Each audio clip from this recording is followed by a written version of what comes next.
y también genera un poder económico para adquirir armamento de grosso calibre o para mandar a fabricarlo.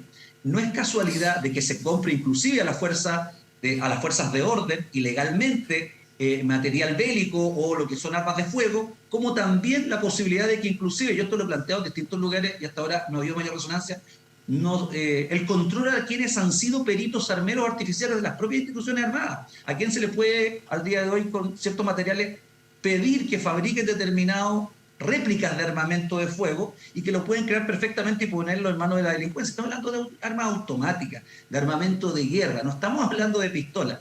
Y eso, sin lugar a duda, que se une a lo que es un aumento descontrolado de la inmigración, donde la gran mayoría de la gente viene a trabajar, pero hay un sector importante que viene a delinquir. No tenemos referencia de los antecedentes delictuales de personas que llegan desde el extranjero y que además traen sus formas de cometer delitos a Chile, como el sicariato, el secuestro, la extorsión y el tráfico de drogas, que yo diría ya en una forma de producción en serie que es bastante peligrosa. Es siempre muy delicado, y quiero decirle desde los medios, por ejemplo, hablar o caer en ese facilismo de vincular a buenas y a primeras y de manera muy injusta, ¿no?, y torpe el ingreso de personas de otros países con la delincuencia, porque es fácil decir, vienen delincuentes, pero tampoco podemos sesgarnos de que vienen delincuentes, pues, ¿no es cierto? Y vienen formas de hacer delitos. Yo he conversado con otros fiscales que me dicen hay formas distintas de hacer delitos que las tradicionales chilenas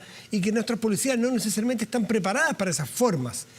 Pero los que han leído con atención los medios en el último tiempo y suelen leer medios de afuera, habrán escuchado hablar del famoso, tristemente famoso, Tren de Aragua, que es una organización criminal venezolana que opera en Venezuela fundamentalmente, pero ya se ha transformado en una multinacional y que es muy dura, muy cruel, muy poderosa y que ya tiene algunos brazos en Chile, que ya se ha determinado, se ha actuado. De hecho, la Policía de Investigaciones ha desbaratado a una asociación criminal que aparentemente tiene vínculos con el Tren de Aragua.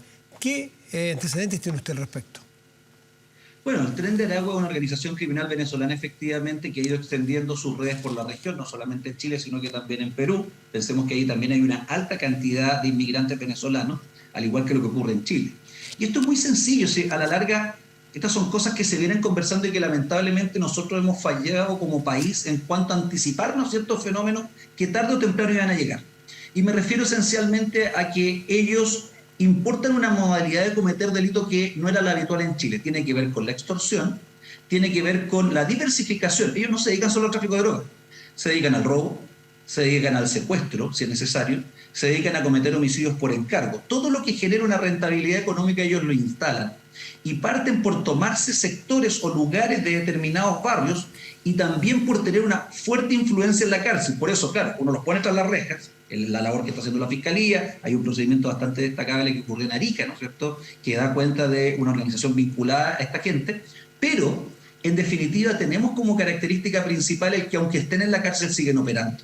Entonces, si Chile sigue actuando ingenuamente en materia migratoria y no establece un control que implique que la persona, ya que no tenemos acceso a los antecedentes de Venezuela, demuestre de algún modo que no tiene antecedentes en su país, derechamente el país deberá restringir el acceso.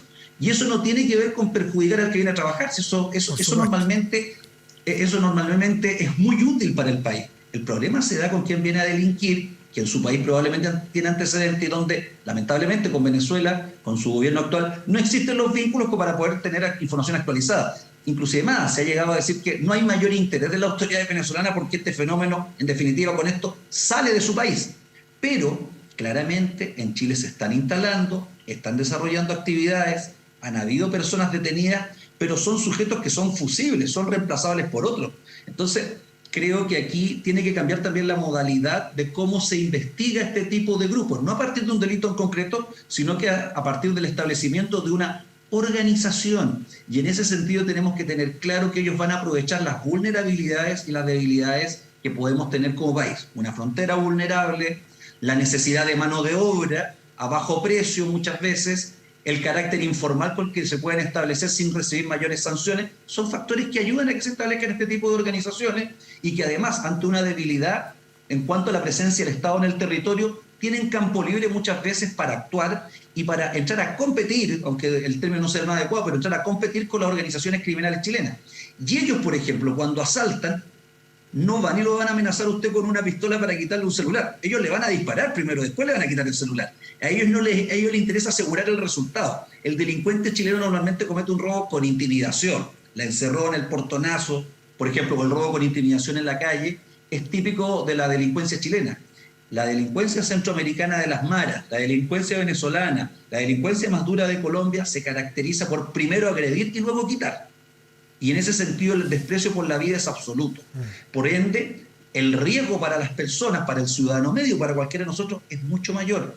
Y frente a eso, obviamente que se requiere también interiorizarse respecto de cómo se organizan, interiorizarse de los métodos que ocupan y, en definitiva, hacer seguimiento de todos estos grupos que se van constituyendo en barrio. Yo creo que aquí la ciudadanía también tiene un rol que jugar. La ciudadanía anónimamente puede hacer llegar información a la policía cuando se den cuenta de que están ocurriendo fenómenos criminales en un determinado barrio, porque eso puede servir para investigar desde un inicio. Porque una vez instalados, y la historia así lo demuestra lamentablemente, inclusive en Estados Unidos es muy difícil sacarlo. Las maras salvadoreñas, por ejemplo, por hacer un paralelo con el Tren de Aragua, se instalaron primero en Nueva York, en el Bronx. Se decía que esto era de menor entidad. Al día de hoy tienen el dominio de determinados sectores de una ciudad y de un país que tiene recursos infinitamente mayores que los de nosotros. Entonces, no podemos mirar, yo diría que minimizando el tema de las organizaciones criminales, hay que anticiparse inclusive a aquellos fenómenos que se puedan dar y que ocurren en otras partes de Latinoamérica, y nosotros tenemos el deber de anticiparnos, y creo que ahí el Ministerio del Interior, el Ministerio Público, las policías, y yo diría particularmente un actor que aquí se nombra poco, la Agencia Nacional de Inteligencia, tienen un rol que jugar para anticipar fenómenos criminales. Nadie a estas alturas puede decir que no sabíamos y declararnos inocentes de estos fenómenos.